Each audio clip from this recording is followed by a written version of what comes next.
So we have spoken of three types of individuals, and they were the Jiva, someone that is yet to discover their own truth. Then there was an avatar who is born, who intuitively understands what their truth is. And then there is Jivanmukta, who is neither like a Jiva nor an avatar, but rather was a Jiva, or at least saw themselves as a Jiva, a body-mind complex with a certain life and personality. And through causes that they've put into the field and through their dedication and their efforts, they came to a teacher, and the teacher has showed them the truth, and they got it. And so, having gotten it, to that one we give a name, a Jivanmukta. So this means that they no longer have any doubts about who they are. The whole search ends for them. There's no more kind of attraction for knowing, what is, who am I, and what's my nature. You may still have curiosity for the world and still have passions for other things to do and projects. And this is not like the Jivanmukta forgets, their life and suddenly loses interest in their business and their partner and their kids. It's just that they just simply understand that wherever there is mithya, that's where satyam is. And that satyam, the final truth, is known to me right now as that ever-present, ever-available, non-negatable presence, in whose presence things are known. And so through this, Krishna then brings a question, and he says, so how did this Jiva come to a Jivanmukta? What happened? And he wants to say that a lot of things happened, but one of the most important things is that they worked on their minds. And so they got rid of various psychological pressures, and they cleaned them up. And what these psychological pressures that was denying them from seeing more than just forms is going to be expounded in verse 10. So let's go to verse 10. Vitara gabhaya krodha manmaya mam upashritaha bahavo jnana tapasa pota madbhavam agataha.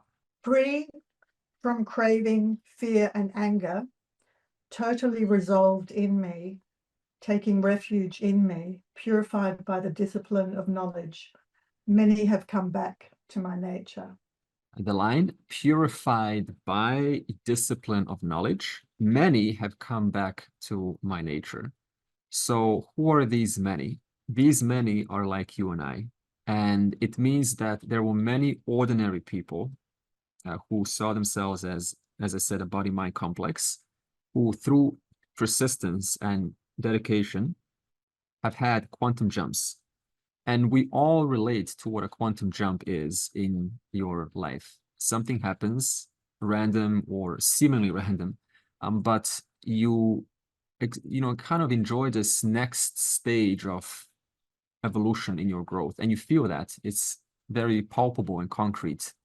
And so this for you becomes a quantum jump. Sometimes a quantum jump in an ordinary sense can be you become a mother, or you become a father, or you get a new promotion, and people suddenly recognize your brilliance, and so suddenly now you're entered a new kind of stage of your life. So that's in that sense a quantum jump. But there are also quantum jumps where you come to see a little bit more than just what you've been seeing before. So no more are things just things. You come to see and appreciate the presence of knowledge and power in all forms. So now your worship is no longer the Lord at some place, at some time, but rather the Lord is something that's in every object. So every object for you now becomes an object of worship, an object of reminder of the Lord. And so this for you becomes a quantum jump. You may speak to other people, and they still, when they speak of the Lord, they talk about him somewhere, someplace. But for you, he's everywhere. He's including this person who's recognizing the Lord to be everywhere. He's also in that one. And so that for you is a quantum jump. Now, the final quantum jump that a jiva has is that they no longer see themselves as like this in the observer looking at the Lord over there. So in that sense, like there's two, right, subject and object. They come to rather see that both the subject and the object are one knowledge and power, which resolves into awareness. So that's the final quantum jump. And the mind of a being, of a jiva, or particularly of a human form, is designed to understand its truth. And this is the crux of the statement.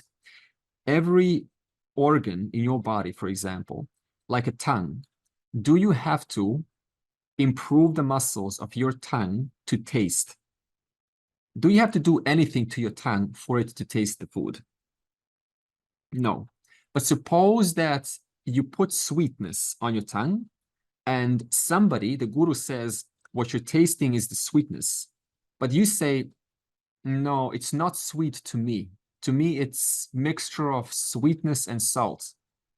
And the guru then says to you, well, it's not like it's sweetness and salt. It is sweet, but you need to clean up the things on your tongue. You need to have a mouthwash. And so how do you have a mouthwash? And so you have to go through, the pharmacy and get special liquids. And so when you put those liquids in the mouth and spit out, then your tongue, that which is made to taste sweetness, automatically works. So you didn't really have to do anything to your tongue. Rather, just purify the tongue so that it doesn't keep on mixing the sweetness with the saltiness and the bitterness and the pungent upon its surface. So in that same way, your mind, you need not do anything. As long as you are born with a human mind, that mind is designed by the same infallible knowledge and power which designed the tongue, which designed the mind. And within the range of the human capacity, that mind is capable of understanding its own truth. And this is huge because it means that knowing this, you can't even say anymore that this is not for me. It is for you because you're given a human mind.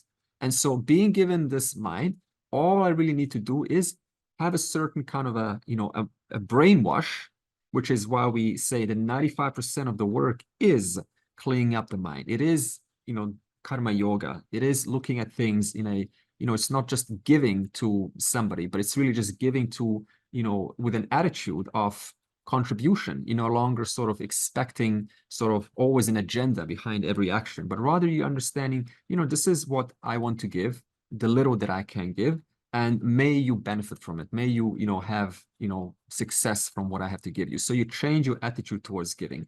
You change your attitude towards receiving. It's no longer just, oh, I've received the result, but rather I've received the result from a vaster network. So that takes your mind from just one person to another. It now takes your mind from one person to a vast network. So it makes your mind start to think a little bit wider now because you have indeed received from a vast network. In fact, when you do receive a result, how many variables have included themselves for you to receive that? Well, let's just take a look at that. Look at this. The first one is the intention of your thoughts, which has put out an action into the field. What was the intention behind it? Was the intention to be validated, or was the intention to be sort of, just I want to give? It's just pleasing to give. What was my intention? What is the what, to whom am I giving? What are all the variables to which they are associated to? Have they affected that person to their capacity to receive? Sometimes they can't receive. Why? Because they're not in the right position to receive. What is your how much can you give in the first place? Can you give a little bit? Can you give a lot? So all that, you put that together, all of that you give, and then by that you receive.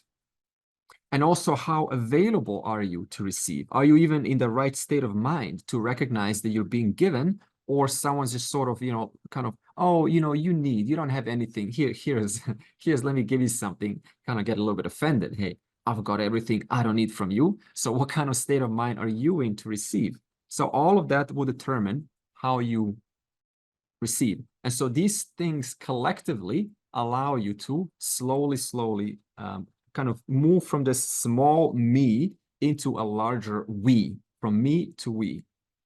So this is the journey. And so another example how, when it says purify by disciplines of knowledge, is that, as we said, every once in a while you have a quantum jump. And what is an example, a teaching that allows you to have a quantum jump? Well, we said one of them is when you say, I'm hurt, or you feel hurt, maybe someone close to you has done something, and because they're associated to you, you say, I am hurt. So that's a natural inclination, right? I'm hurt. However, once in a while, you stop and say, who am I making this about? Is it about me? Or am I really thinking about where they're coming from? Just a little small shift in thinking. What pressures could they be under that's making them do what these things are? So instead of this me, I am hurt and you're guilty, you start to think a little bit differently. And that is, how many things have had to happen for this to occur, whatever this is? And so you start to kind of make your mind, right, more expanded outwards. So what can you do about this? For example, suppose you say you're hurt, right? Someone has hurt you. What do you do about this? You can either harbor it, right? And then just keep on building upon it, right? Bitterness starts to grow and start to say, they're wrong, I'm right. And there's a nice, I know, Lorena, there's a nice a book that I like to read. It's 365-Day Workbook by Course in Miracles. And it says a statement there. It says the ego, it's a different model. It says the ego likes to, the way that it survives, the way that it retains its individuality, is it always finds a fault to make someone else guilty and make yourself the victim. So it's this whole guilty victim mindset that retains your sense of individuality. And the more you succumb to this, and we know how easy it is to do this, the more it just sort of thrives. And so one of the things that one can recognize and say, no, I'm not going to let my ego win over this. I'm not going to let my ego sort of, make this division. Another thing is that, taking the attitude of forgiveness. Forgiveness is recognizing, it's a very beautiful word, forgiveness or accommodation. It's recognizing that any moment of time, that one who has hurt me, they really are coming from, partial knowledge. And there won't ever be a time when you either know everything. So even your own perception will be limited to how you perceive them. So even if your perception is they have done something wrong, if you had a little bit more knowledge, you probably would have not maybe had it that abrasive or that, that kind of cruel. It would have maybe be a little bit more polished. So at any one moment of time, you recognize that anyone that I'm connected to, they are driven by partial knowledge, by their own causes, by their own pressures, and they don't have the right means to act beyond the means that they have to them right now. And so you also are like that. You're in the same position. So understanding this, you can find yourself less of this me, I'm hurt, and more common ground. And that common ground allows you or gives you the space to actually, engage in a conversation. So small things like this help you to, see that the world is not so unfair anymore. If you don't have a certain kind of understanding that there is a cause-effect relationship to everything today that is happening in the world. Since how long has this been starting? A long, long time, right? So this is why we say the world is, there's an order here. Now, when we say the world, there's an order. Ishvara is the order. It's one grand order. It doesn't mean that everything is sort of orderly, because orderly just means that everything's supposed to be exactly how it's kind of, everything's neat, but things are not neat.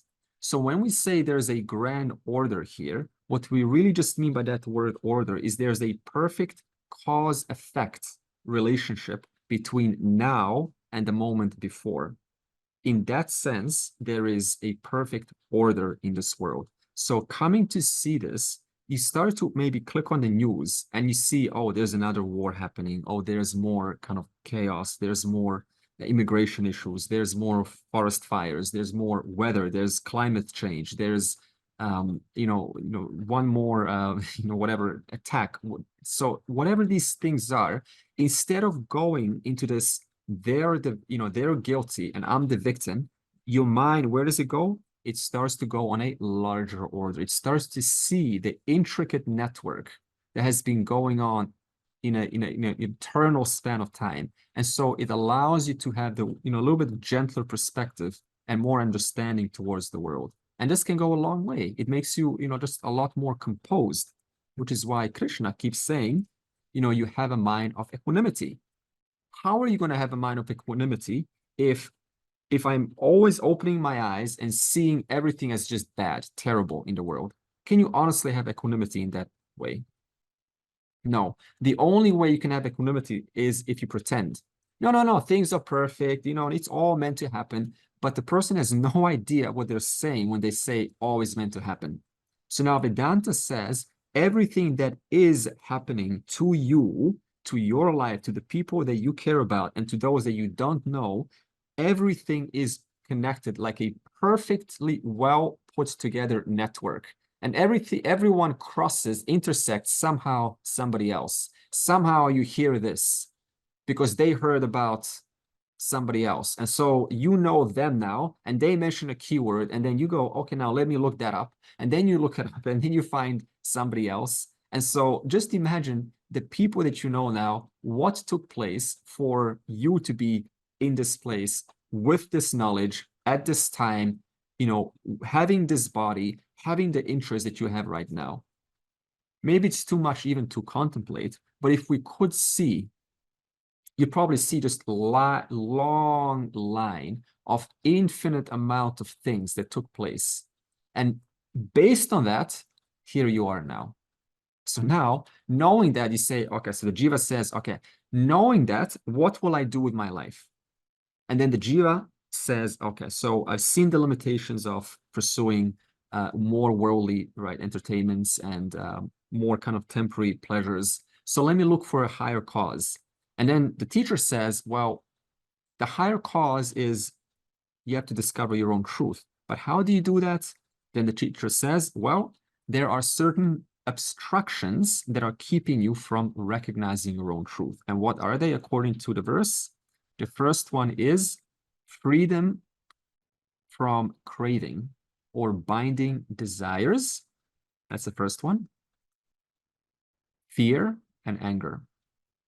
Okay, so let's talk about what are these three major obstacles to having clarity and enjoying the presence of this network, of this cause and effect network that is permeating all things. So let's look at binding desires. Vita raga. Okay. So the Gita uses the word desires, but it doesn't distinguish between binding desires and ordinary desires. So then how do you tell? How do you tell if the verse says, for instance, getting rid of desires, right? It just says like a general statement, getting rid of desires. How do you tell what kind of desires it's talking about? There has to be some logic to it. And there is. You have to use your common sense. You're filling the blanks. So you understand, okay, so is it really saying that I have to get rid of all my desires? Even desire for moksha, desire for improvement, desire for being a contributor in the world? No, it's saying that when desires become binding, you lose your perspective. Now, what does it mean to say desires, you've lost your perspective? When you lose your perspective, that's called a binding desire. Now, what is a binding desire? It is one that messes with your priorities. Did you ever have a time where you're so into something that you can sit down 9 o'clock in the morning and time just flies like nothing? It's 12 o'clock at night. All throughout, you felt guilty that you actually should be doing other things too, because that's part of life. But while you were sitting and doing your thing, you were just so into it. And it's 12 o'clock. And now you say, I'll do it tomorrow, this time. So what does it do? A binding desire can sort of mess with your priorities. It makes you put things aside, and then you have to justify and say, no, I'll put it aside, I'll do it later. But all throughout, there's something in you saying, enough, 5 hours of work is enough. I mean, just go and attend to other things. So that's the first indicator that you're under the spell of a binding desire. The second is it makes your vision narrow. What is a narrow vision? A narrow vision is where you only have like one little perspective, like looking at a rear view visor of a car, right? So you only see a little bit of perspective there, but everything else around you, right, is also a possibility, but you cannot see because it's just so, so interesting. Or this must happen to me, and this must not happen to me. So for instance, you have some hobby or skill, and in so doing, there's always this kind of background voice that this should work out like that, right? This needs to work. And if it doesn't work out, what happens? You get rattled up, you get shaken up. That's a binding desire. Because the truth is, not all things rattle you up, do they? Some things you're still good at. If they don't work out, you say, it's not a big deal. But other things don't work out, and you get kind of shaken up a little bit. That's a possible indicator of a binding desire. Also, it creates a lot of what-if scenarios. What if it doesn't work out? What if this happens? What if that happens? So you're not really being present or enjoying your work, but you're sort of constantly, trying to preserve that it works out so that your expectations are met. So that means my expectations have to be met. What if my expectations are not met? What happens then? What will I do then? So in other words, you're not able to be very present with your work. That's another potential binding desire. And so you can also have a binding desire in reference to your roles. Suppose that you're very good in your, suppose you're a psychologist or someone that works with the mind. You're very good, you're spiritual. Let's go with Carrie's words. Suppose you're very spiritual, okay? And you spent years in this work. And someone kind of, questions what you know, right? And in you, there's this like little of a defense mechanism, like attachment, right? Binding attachment to your role. I am spiritual. You don't say that to me. I have gone through 5 years of this work. Do you know what it would take for you to go? Not many people can do this. I have gone through 5 years of this work. So there's sort of this mechanism that's trying to defend itself. What is that? That is binding desire to your role. That means there's a sort of a identification with the ahamkara. It likes to kind of, remain, I'm here, you're there. But in actuality, the proper way would be to recognize they don't know anything about you. They probably never will. That's the reality.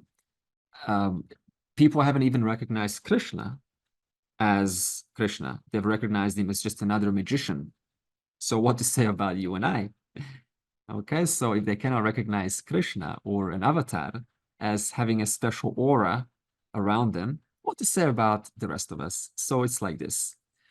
But despite the fact you still have this kind of like, oh, I just caught myself. I was holding this posture, I am this role and I am attached to this role. It's okay. If that happens, then perfect time right after inquire into it and then ask yourself the question, what was this about? What happened? And then you can be honest and say, well, that was really just protecting my ahamkara. but ahamkara, this is just a mechanism. I'm not the ahamkara either. So just a small little thing like that can go a long way. I've called myself too like this one time. I was challenged, and you know, instantly this teacher thing comes up, and like, hey, you know, I do this for a living, and it's very hard to catch oneself in the moment. But the moment it happened and the conversation ended, immediately I thought about it and I said, oh, so this was that habitual deha vasana, the manas vasana, the habitual reattachment to your body or your mind or your role. Okay, so let me think about it. And I just thought about it for about a minute and it never happened again. So this means just to give it one thought, that's all you need. No need to kind of get, you know, rattled about it. Just think about it and imagine a scenario in the future. It doesn't happen again. So this is how easy you can have these quantum jumps. This was a quantum jump, right? When you recognize, oh, I was doing that. Wow, I wasn't meeting them where they're at. I was making it about myself. I was protecting my identity, my experience, my knowledge, my, you know, tradition. I wasn't meeting you. I wasn't looking at you and feeling your presence. I was making it about myself. That's what it took. And then that role, that little era, that little vasana, that got collapsed and it never happened again. And so, and then you feel good about that. You say, wow, I'm actually making progress. Ellie. Isn't that the ego that does that? Or is that the ego that does that? Sure, sure. So it is just a habit. We've been doing this a long time, even before the knowledge takes place. You've always sort of been, we all carry this kind of mask, you know, this is who I am. I want to remain safe. Maybe we do it for safety reasons, because we know that if I retain this mask, I will be safe and I won't be hurt. If I let go, if I become vulnerable, how I did in maybe childhood, then I'll get hurt, maybe from school or bullies hurt me. So now all that stays in your unconscious and that can sort of just carry through. And the real spiritual work is, even if you're very clear about your nature, these things will happen. We have to be like straight up with that. Because if we don't be brutally honest with these things, then you will be hard on yourself. You will say, no, you know, wise person is always supposed to be perfect and they'll solve all these issues. But the reality is, you still have these vasanas, these habitual notions that will hook you in, that will make you protect something that is not really even mine. You know, in Vedanta, we logically say, it's not mine, this is not mine, this is not mine, this is not mine, this is not mine, knowledge is not mine, Vedanta is not mine, moksha is not mine, liberation is not mine, ignorance is not mine, nirvana shatakam. Adi Shankara says, even moksha is not mine.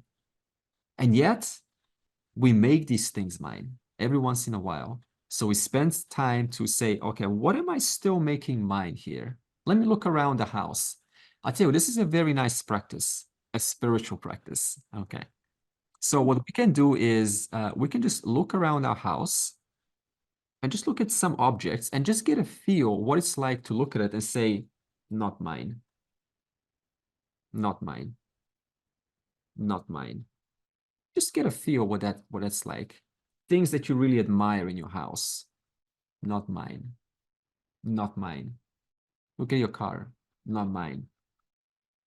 Pictures on the wall, if you're a painter, not mine. Look at your dog, not mine, right?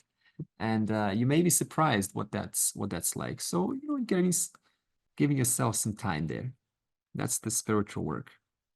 Small things. See, we can't even say not mine, and we don't even feel comfortable saying not mine to basic objects that are not even stuck onto your body.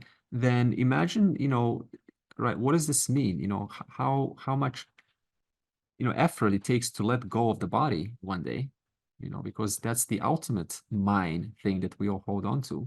So we can start practicing not mine to small things around. You know, your parents, not mine. Your siblings, not mine. Knowledge, that you cherish so much, not mine. And it's a really nice, soothing practice to do this once in a while. And you may feel like a little bit freed. Notice how it frees you from holding on to these things. And that's why we have charity in this tradition. Charity is not just, give and make someone rich.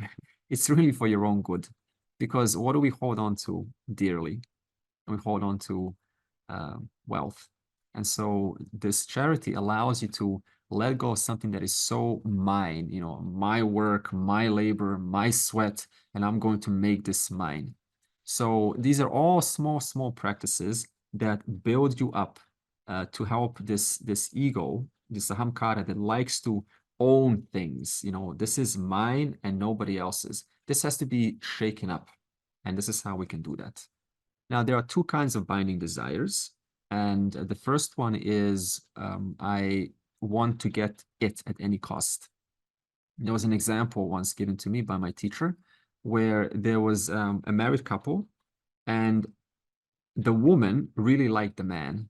So she really was desiring the man. So she was praying, may they divorce, may they divorce, may they divorce, so that I can get the man. And so this is an unhealthy binding desire. Instead of being inspired by what a good couple is, she chose to allow this to become a sort of a, like I have to get him at any cost. So when there is a binding desire, it becomes painful. And it overrides your sense of ethics. Now, I don't care if they get divorced because I want that person. So in other words, a binding desire, what does it do? It overrides your basic sense of ethics. That's how you know you might be under that potential. And the second is is to get rid of something at all cost. Now, the issue with this is, for instance, suppose you have a binding desire for black or white thinking, right? Things always have to make sense. It's either like this or it's like that. Then even if someone provides some nuances or some grays of shade in between, what would the mind think?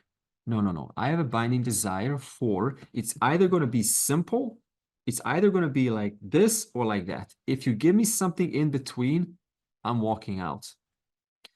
And it's really interesting how quickly people can be ticked off by gray state or nuanced statements, even to say something like, do what is to be done. It's like, what do you mean by that? What does do? That mean I can do anything? On one hand, you say, do what is to be done. On the other hand is, stick to the dharma. That's a contradiction. Do what is to be done, stick with dharma. No, I want either do this or don't do that. I want it like that. So you'll be very surprised how quickly people will dismiss you when you don't speak their language. Have you ever noticed that? When you sort of speak one language, they speak another language, and it's like, no, I want straight talk. I want direct talk. If you don't speak directly to me, you're dismissed. Or suppose you're the direct person and you hear someone who has to build up. They have to they speak from emotions, they speak from heart. And you're like so impatient, can't stand and just get to the point, right? So in other words, you just miss out on so many opportunities because you have a certain binding desire for one particular style. And if it's not that style, I don't care what it is. So this is your line of work. If this is where you might be, then stop and say next time, okay, I'm now in the presence of a slow speaker who's building things up. I want to direct to the point. So now you can maybe just train your patience a little bit. Stay for one combo and see how that plays out. So in other words, we're not just sort of saying, oh, I'm under the binding desire, but you're actually working with binding desires. You're, helping yourself to become a more discerning, more flexible character.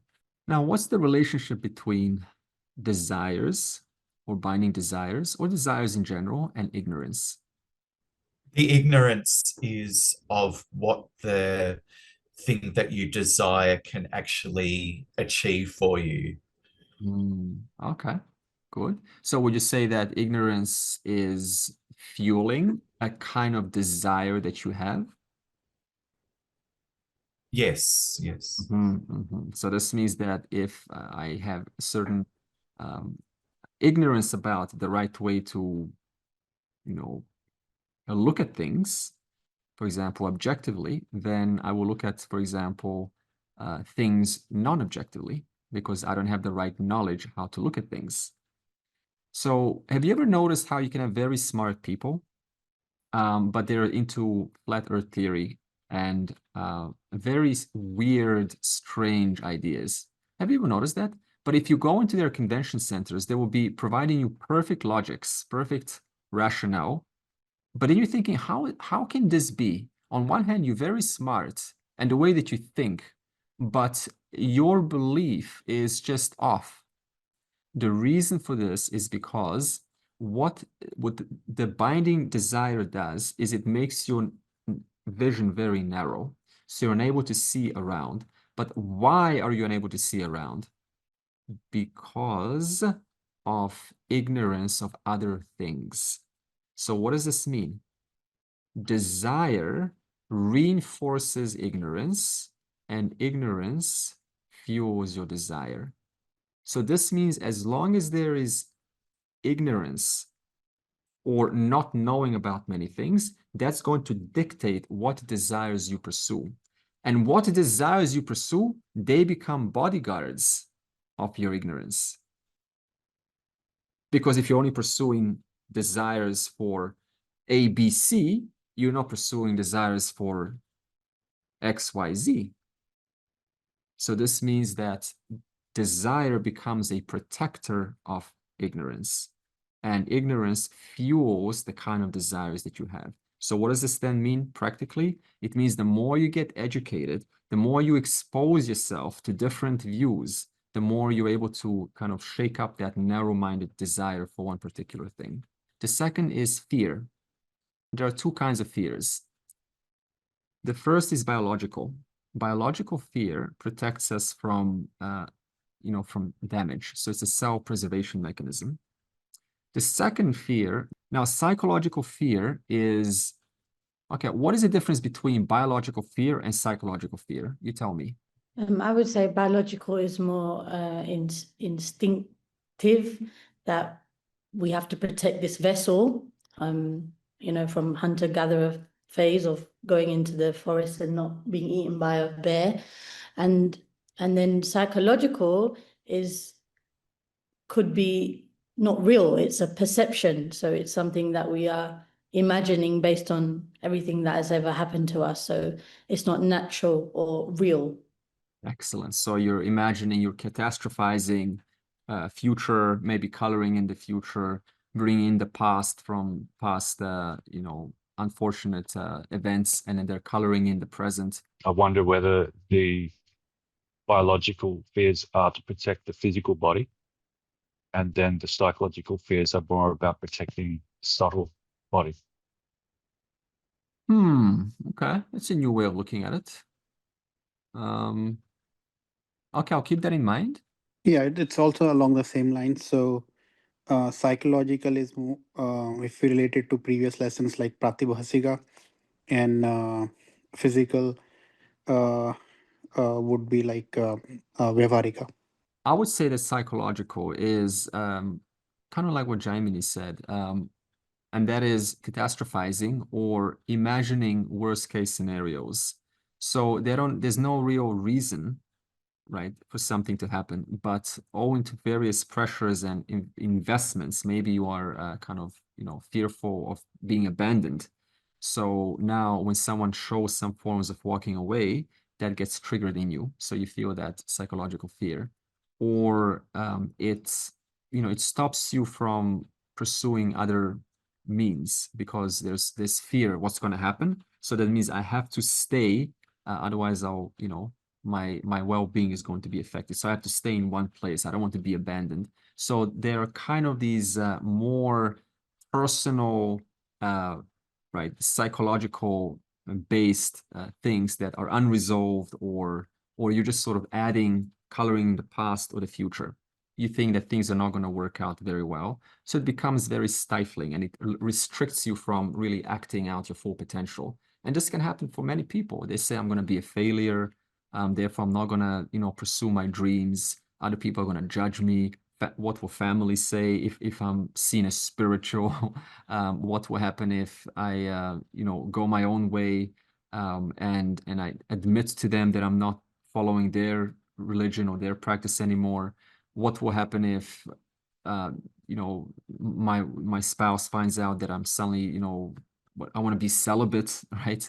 And so you've got all these right what if scenarios that are genuine for you, and so you start to imagine the losses and the whole kind of drama that's going to play out, and it can really become this stifling at a physical level. It can produce what your stomach is sore now, your chest hurts, your throat kind of closes down. So all these things are amplified by some fears that you might be entertaining from what we call extra unnecessary imagination. So how then do we deal with fear? And one of the ways to do it is just to do it anyway. Did you ever find yourself fearing something? And you kind of know that you're not good at talking, but you say, I'm going to talk anyway. I'm going to just put my hand up anyway and just expose myself, share myself anyway. Did you ever have that experience where you just went against your fear? Maybe it was a small thing, but it's very powerful to do that. In my early days, I made this, I read this, I didn't really read it, but I read the title, Feel the Fear and Do It Anyway, by I think Susan Jeffers, Feel the Fear and Do It Anyway. And the title is just so good. Just feel the fear and do it anyway. So what happened was, in my 20s, I was going to seminars, business seminars and self-help seminars. And often the teachers would say, who thinks this? And the teachers would then put their hands up, because that encourages others to put their hands up. And I would just make the practice, my hand would always go up. And I would say, who wants to volunteer? Nobody puts their hand up. My hand just automatically goes up. And I said, I don't care what I'm going to do, what they're going to put me to. My hand is just going to go up. I'm a puppet. Now you do whatever you want with me. And I said, okay, so you're going to now take a huge arrow. You're going to put it here in the weakest point of your throat, and you're going to press against it. We actually did this. We had to facilitate a seminar. It was to conquer your own fear. And it's not going to go through, but it's very scary. So I volunteered to be one of them. And then next time, who wants to volunteer and share their stories with, their parents, their trauma or whatever it is, that you're like, I want to do that. And I have no idea what I'm going to say. I don't care. I'm just going to do it anyway. It can go a long way to do this. Another way is to acknowledge to yourself, you know what? I will be fine no matter what. When the time comes, I will be prepared. You see, you're never really ready to be a father or a mother or anything until you are put in a position and asked to be that role. Isn't this the case? So now, taking that into account, you say to yourself, I may not be ready, but I trust that something from me will come out when it's my turn, and I will be ready in that moment. You can also focus on serving. One of the biggest stiflers of public speaking or not doing those scary things that you might consider is the focus is on me. It's a me focus. It's me oriented. The moment you say and you ask the question, what can I serve? What can I give? What can I deliver? Immediately, you will find that that is one of the fastest ways to remove fear of speaking or appearing like, some strange person. Just focus on what can I give here? Let me contribute the value. Not about, instead of what will others say if I say this, or how might I appear, or what will happen to others, or my loss of fame afterwards. None of this. Just what can I give? What can I serve? And this is a wonderful way to get rid of fear. From me to what is to be done. What can I give? What can I serve? In what way can I give it? What can I contribute? Another way to deal with fear is you could take a little breath. One time I got a a phone call. No, it's a phone call. It was actually an email, and it was very well generated through an AI. So it was very realistic. And this email said that my bank account has been hacked. And it even had my name, because now they were just, very sophisticated. They will have your name, even your surname, and even your bank. And it was a phishing email. So they said the email has been hacked. Quickly, you need to click here and recover it. It was actually an SMS. And what happened? Fear, like, oh no, fear, someone's in my bank account, they're taking all the money. What happened? Immediately this thought came, take a little bit of a break, a little bit of a pause, a breath. And that breath is all it took to bring back the intellect. And the intellect says, wait, this is most likely a scam. And so I went on my email, and it was not a problem at all. So one little breath can stop you from getting robbed. That's all it takes, because that fear is so powerful, because it's so well generated, the email, and talk about your name and your phone number and all the details are there. And you're like, this is from the bank account. But one breath, wait, instantly the intellect comes in and says, no. Let's do this the different way. Let's call the bank directly and ask them. So this can help you a lot. The third obstacle is krodha, anger. Now, anger is either because there is unaddressed pain, or it is connected to your sense of justice. Okay, so let's look at the first one. Let's look at the second, the sense of justice.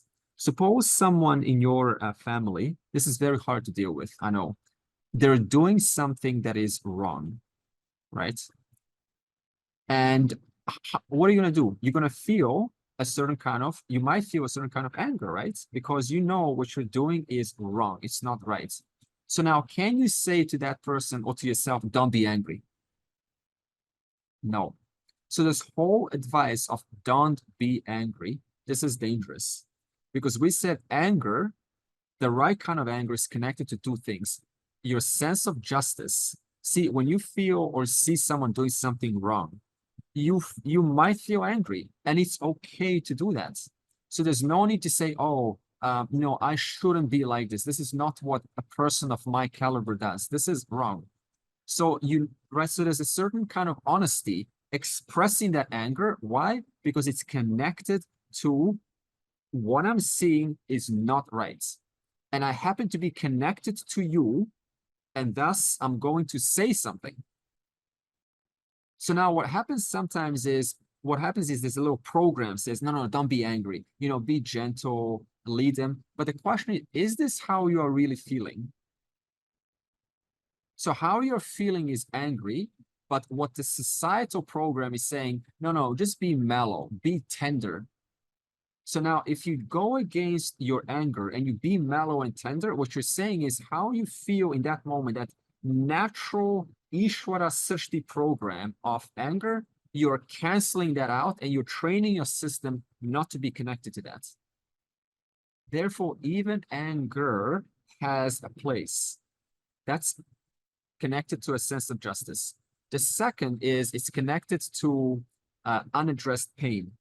So sometimes we do feel kind of ticked off or triggered by something that might have not been completely looked in by you. And so if someone close to you says something and you're like, you feel that little like stab, that feeling, that is your chance to work at it. That's like, okay, whoa, let's investigate. Why did I just feel like this? Where did this stab come from?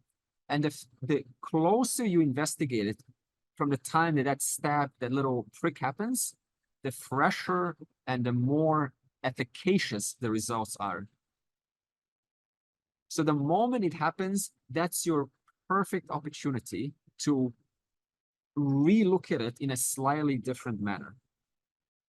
And the moment you relook at it, that already reduces the intensity of that unknown, unconscious, unresolved notion that made you act like that.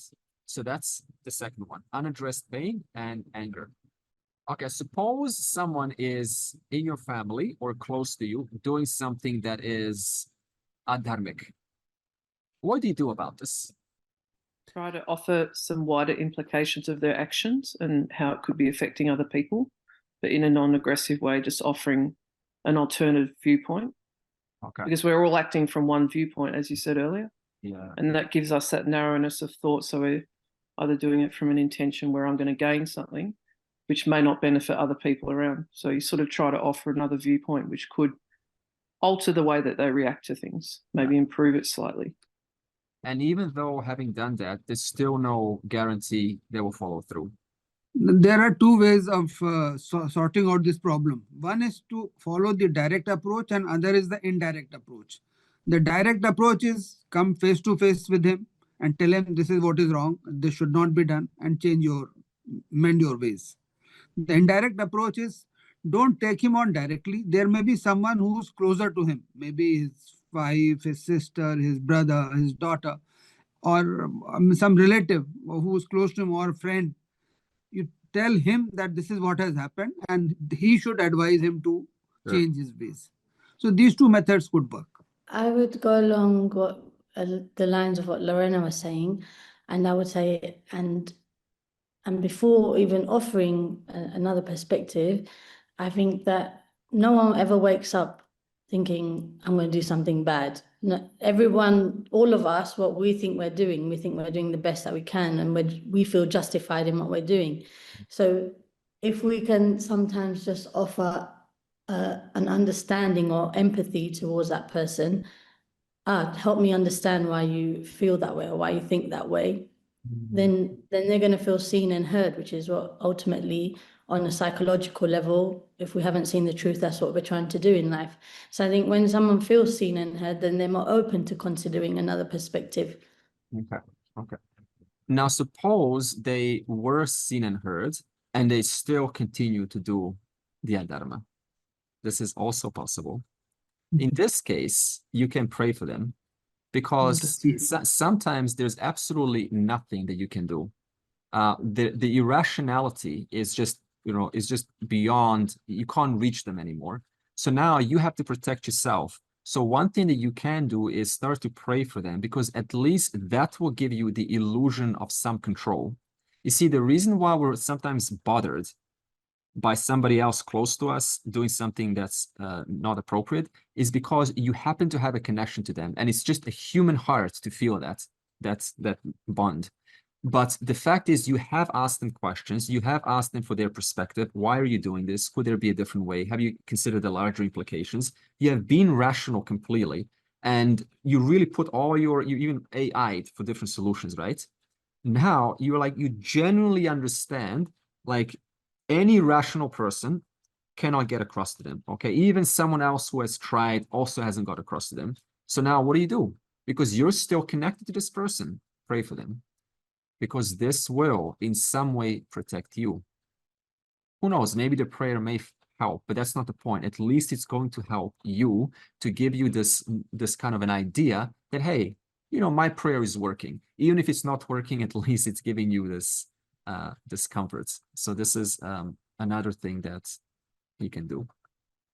How do you decide when to withdraw contact from that family member? So you've tried speaking to other people, you've tried being present, you've tried an open approach to get their viewpoint.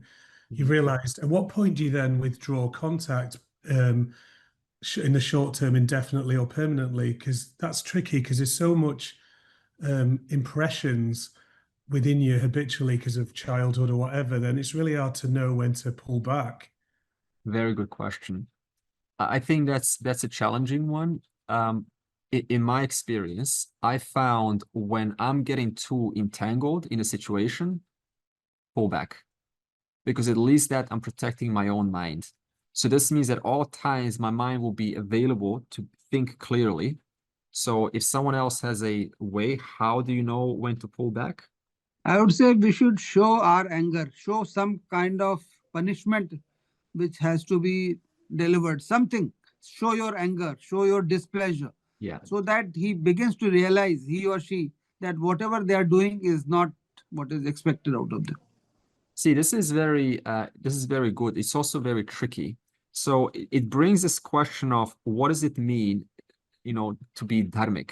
Because on one hand, if you take dharma at face value, you like always be polite, never hurt the other, but sometimes anger has a place. Yeah. Sometimes raising your voice, even using, curse words, there's no kind of a black or white to this. Even that can sometimes get across because they really hear you. You're genuinely angry, genuinely displeased, and you're genuinely from a raw displeasure you're communicating. Now, what may happen is next day, because suppose it's someone very close to you, next day you might feel guilty about this, almost certainly, because you knew yesterday I was being honest. I just had to communicate because they were not listening, and they're not listening to anyone, so I had to just unleash. Next day you might find that you're a little bit guilty or a lot guilty about this, and your own state of mind will kind of go into this little funnel, like a little dark place. If that happens, then ask yourself, what do I need to do now to protect my own mind? What you can do is then you can say again on the message, look, I know I was insensitive and abrasive yesterday. I just want to say, I had to say what I did, honestly. I'm sorry for how I reacted. That much can just help you just a little bit more. So that way you did communicate what you had to say, but at the same time, you don't create this kind of a damaged relationship and then carry over this, oh God, I hurt him. And, I should have not done that. I should be more polite. I should be more sensitive. This might happen. So still say sorry. That way you've protected your mind. You've also said what you need to say. It seems real complicated to me because I've had some very toxic relationships that I have walked away from, and I don't feel guilty. I don't feel bad. There are people that you can't reason things out with, like narcissists. You can't, it's so complicated because if you're dealing with somebody, quote, normal, then you may be able to have a conversation. And this was explained to me in a relationship with a narcissist, that what happened was, like, I'm very yin, that's very yang, like in those terms. As my energy became more yang, that person, that narcissist, could not be around me. And so part of my answer to this is, it's not always confronting or trying to make reason with another person. It might sometimes be just strengthening yourself and seeing things clearly. Does that make sense? Sure. No, it's a possibility. So instead of reasoning it out, you're really just asking yourself, what do I need more of? What do I need to feel more complete within myself? So you're putting the focus on yourself. Absolutely possible. Yeah. I really like answering this question with actually just like hand gestures. And the way I like to see this is when you're interacting with someone and you're hoping that they change or something like this, or offering a help, or in some kind of dilemma, right? First of all, you need to protect your own peace, and in this case, your own mind. So just having your hand here and knowing like, this is my space. And then if you're offering help, you kind of have an open hand. But then if it starts to get too much, you put up a stop sign. It's like, no, that's your stuff, not mine. Okay. But I'm still here for you. But if it's too much, then no, I have to stop. But I'm still here for you. So in this way, you're protecting your own peace and you're still offering your own service. I like that. That's beautiful. Wow. I would just add to what you said before about first initially just saying, I'm sorry that it might have hurt your feelings, what I said. Yeah. So taking away that personal attack in the initial statement. And then secondly, protecting your mind, as you said, and then go one step further and say, these are my boundaries. So these are my core values. These are my boundaries, and it doesn't align with what you're saying. So in that way, you're protecting yourself from further possible interactions or conflict, because you're stating your values at the same time. So firstly, please, sorry, that if you took it personally, it wasn't intended for that. But then secondly, backing it up with, these are my boundaries, and that's the preservation of your mind and your values. Got it. Okay. You see, we have to respect that there's really no like magic bullet for any of these situations. Relationships are very complex, but you know, we have to kind of try sometimes. But the most important thing here is protect your own mind, and that was a good question by Ravi that initiated this, and that is, how do you know when you walk away? And so you have to know that time. When are you remaining sane? When is it too much? When is that pressure too much for you? So that's most likely a good time to take a little bit of a pause and continue later on. Sorry, can I just add one more thing? I thought they were all really good suggestions, and I agree it could be quite complex in the human level. But something, if I may add, I think you may have mentioned it before, is also the understanding that, the genuine understanding that everyone's doing the best they can with what they have accessible to them. Yeah. Myself. Of course. It doesn't change anything. It's not changing someone's dharma or anger or emotive state or communication or etc. But that can help me, of course, my own mind whilst also being respectful. Yeah. So anything that works for you, this is the thing. And so you have to find that personal key for you. Okay. So then the verse continues, and now how do you free yourself from these three obstacles: the anger, fear, and binding desires? And then he says, Bhagavaha jnana tapasa. So the mind becomes purified by disciplines of knowledge. So this word knowledge is a little bit vague here, and we can also say by inquiry. So now what kind of knowledge is it talking about? Well, there's two kinds of knowledge. The first knowledge is Apara Vidya. Apara Vidya is the kind of knowledge that you deal with in psychology, right? So reducing binding desires, reducing fear, reducing anger, all these things that we talked about.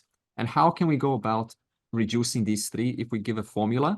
Well, the first thing is to acknowledge, right now, I am under the spell of fill in the blank.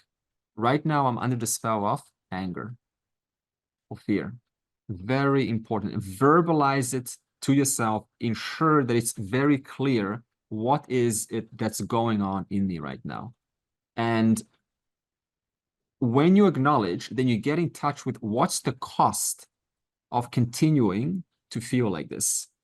Very clear. The cost is that it's making me doubt the kind of person that I want to be. The cost is that it's taking or robbing my peace of mind. The cost is that it just makes me withdraw from other people. The cost is that I'm not able to learn or relate to Advaita Vedanta anymore. The cost is that I feel drained. The cost is that, so get very clear with the pain or the cost that this particular emotion that's reoccurring is doing for you, and make it very personal. Until you get in touch with what the cost is, change is not possible, because it's just going to be this sort of, oh yeah, it's okay, it happens once in a while. But when you bring that pain, you really remind yourself, this is not healthy at all. Therefore, that's the first step. The second step is, now that you brought the cost, is to remind yourself in step 2 that you have the power to solve this. I have the power to solve this. I've solved many other things before. I also have the capacity to solve this somehow. This is also important, because sometimes we doubt ourselves. And every new situation is not like the previous one. So it's almost like every single new situation is, well, new. So you're like, whoa, I don't think I can solve this. But you remind yourself, I can solve this. I just have to look closer. I have the power to solve this. Once you've made that statement, step 3 is to revisit the story.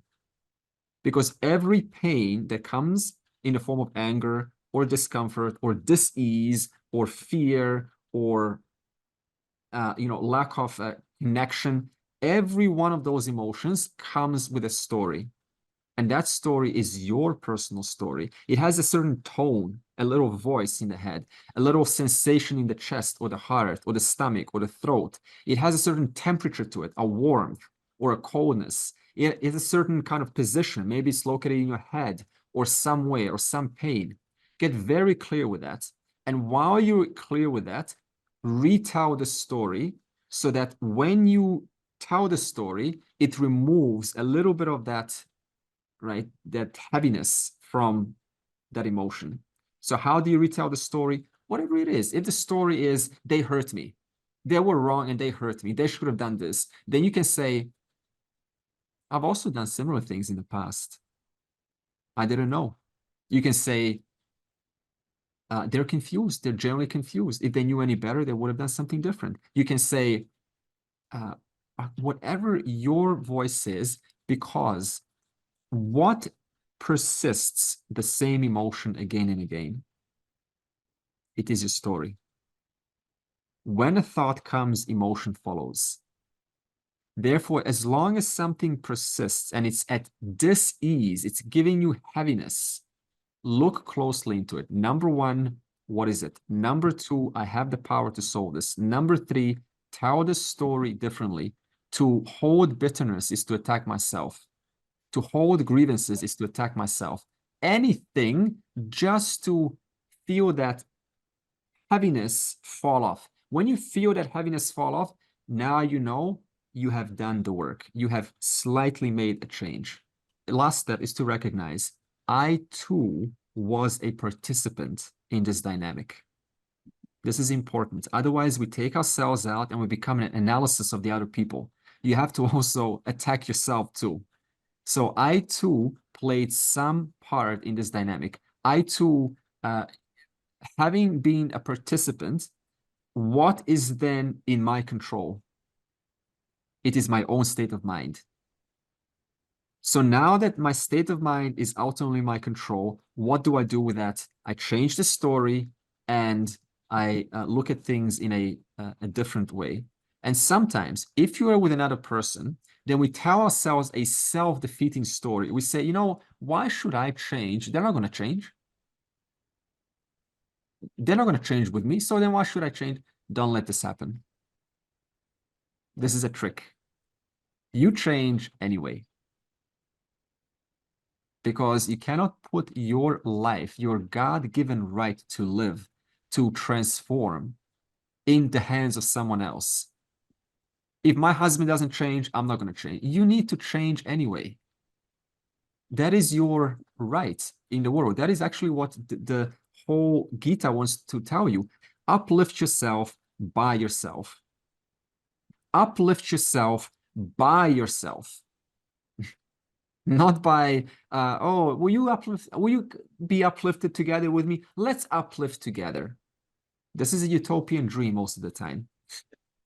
It would be really nice, wouldn't it, if people uplifted with you, but ultimately you will need to uplift yourself by yourself. There will be no one there with you. You are the one to do that. So essentially, you become the author of moksha. You're the one, you author your own liberation. Ishvara is the karma paladata. Ishvara simply facilitates, gives the effects of your authorship. So you, the jiva, are the author, and Ishvara is the provider, the writer of what you are authoring. It's simple as that. Therefore, we need to start asking for what we want. So that's the first kind of knowledge. Apara Vidya. I like the way you said, you know, I have the power to resolve something. I have many situations thought I had the power to solve something, but then it backfired me. And then I go into the situation where I think, okay, I need to step back. I need to give space for myself, and I need to give space to the other person. And sometimes the space goes on forever. It's like it's never going to go anywhere. And sometimes the space comes up with a different attack or different statement, and then it causes another issue. So I don't know. Sometimes I'm stuck in a situation like that, and I just back off. I feel that is good for me. So something now I can't resolve, and instead of hurting myself, I'm talking about like very close people to me, like relatives, and I back off. I just back off because I don't want to break that entire relationship. If there's a pause, there's always a connection back. But if there's no pause, And if there's any threats made to each other, it's not good. Well, it's a good answer, Rani, to Yes, I back off. that's a good answer to Ravi's question. How do you know when to back off? So this is the first kind of knowledge, aparavidya. Aparavidya is basically psychology. The second is paravidya. Paravidya is knowing the truth of this jiva. So the jiva, having gone through these three, anger, binding desires, and fear, having worked on them, now they become more and more available to recognize their own truth. And what truth is this? It's that you're always pure. Your true self is actionless. Your self has never really done anything. Actionless awareness. And that means the real you has no connection to anyone. The real you doesn't have parents. The real you doesn't have a father or a mother or siblings. The real you has no punya or papam. The real you has never gained one scratch upon yourself. The real you was never hurt. No one ever hurt the real you. They hurt the, of course, your costume, but you were always essentially limitless, pure, and that is your real nature. So now that the jiva has gone through those three, they're ready to ascertain the final knowledge and recognize that what is this knowledge? It is knowledge keeping with what is. The jiva is not changing anything, just recognizing the truth of my own mind. Just like the pot starts to recognize its own truth. The pot's not changing. You don't have to destroy the pot. You just see the pot is, pot is pot, but also it is pervaded by the clay. So in that same way, the inquirer you starts to say, what is the truth of this inquirer? And slowly, slowly you come to see that your real truth is this actionless awareness, which is without any faults, without any errors, without any sins. And then he says, Manmaya mam upashritaha. That one, the Jivanmukta, is totally resolved in me. In other words, they see that all that is here is Ishvara. Everything is Ishvara's order. No one is intrinsically bad, although people may be confused, and thus that distortion overrides that dharmic program that's everywhere. And so through that, they make mistakes. They make these, kind of statements that are not true, or not able to see the full immensity of this knowledge, or, kind of rejecting consciousness. So all these things, they are within this vast, order. And again, going back to that network, infinite amount of causes makes everyone where they are, as they are right now. So this means once in a while, we have to stop and just appreciate that everyone everyone in this world is just working out their own stuff. We all are. And no one's got it easy. And everyone's got it both hard and easy, because everyone that's born has punya and papam. And so this is the journey that we all have to, slowly go through. But there is, always that, beautiful vision of oneness. And that is where this is all going. And so we are all doing this, journey together. And because you've recognized the limitations of living. And so you just want to kind of free yourself from that. When I read verses like this, and they talk about being absorbed in me, resorting to me. Yeah. I can relate to what you're saying more about just like psychologically looking at situations. Yeah. But I want to follow this verse, like, to help me. And I'm not sure what that means. What totally resolved in me means. Is this what you want to know? Yeah, I mean, does that mean just going around, chanting all day long?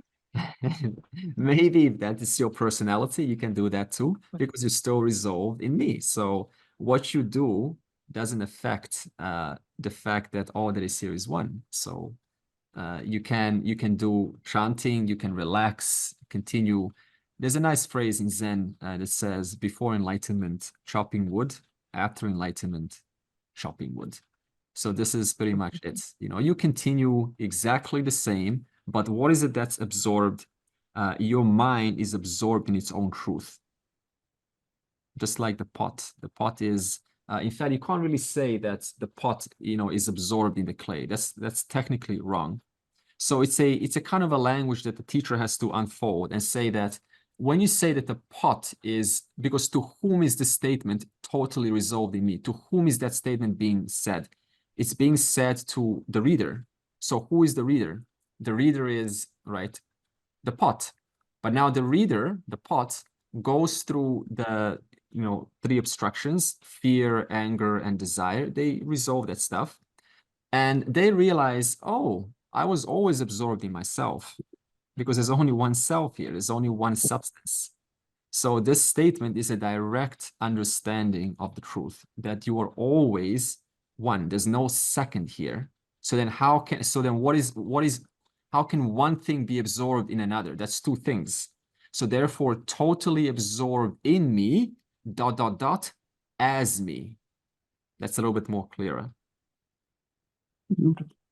Okay, so there's not one thing that's being absorbed in another. It's not like the pot is being absorbed in the clay. It's one thing to be understood as two orders of reality. One is the truth, and the other is mithya. That means it depends on the truth. And so when you understand this relationship of one depending upon the other, then that's essentially absorbed in me. But it's not really absorbed in me, is it? So there's always that that language that has to be brought forward. So is it kind of like just keeping that whole idea of Advaita in mind? So it's just living the vision of Advaita. So again, see, we're not absorbing any one into something else. We're just understanding that one thought I was away from the whole. So now, when the wave, maybe a little example, when the wave understands cognitively that its nature is always the water, in that sense, you call it now it's absorbed. But it was always absorbed. It was always the water, right? So as long as you see yourself as one wave, different from the ocean, even though you're always absorbed, you're not absorbed. From your standpoint, you're not absorbed. But when your understanding changes from a mere form with a certain name, with a certain function, right? A tall wave, a fat wave, a thin, a slender wave, a slim wave. When you understand that wave is just essentially water, there's no wave there, it's just water. Because if you put your head inside that wave, can you see a wave then? No, you're just surrounded by water entirely. So you can kind of only see a wave when you sort of look at it from a certain vantage point. But essentially, put your head there, it's just water. So that wave is always absorbed in me. And what's the word me referring to? The water, the content. It's from the Vakshyata to the Lakshyata. So it's the literal meaning me to implied meaning. Yeah. So this is a good example of a literal meaning where instantly, if Advaitin reads the statement, what would they say? Me, the Jiva, am absorbed in Krishna. Two things there. But you look at it from a different standpoint. What is resolved in me? That one who was always me all along, but they thought it was not me. Andre, there's another way I've thought in some of my situations is if the Creator can accept all these situations that are arising in all of us, who am I not to accept it? I am also one of them. That's so brilliant. why is it that person has to be wrong? Why do you have to be wrong, Who am I to not accept it? Yeah. Beautiful way to. I'm only a speck on a dot there. Yeah.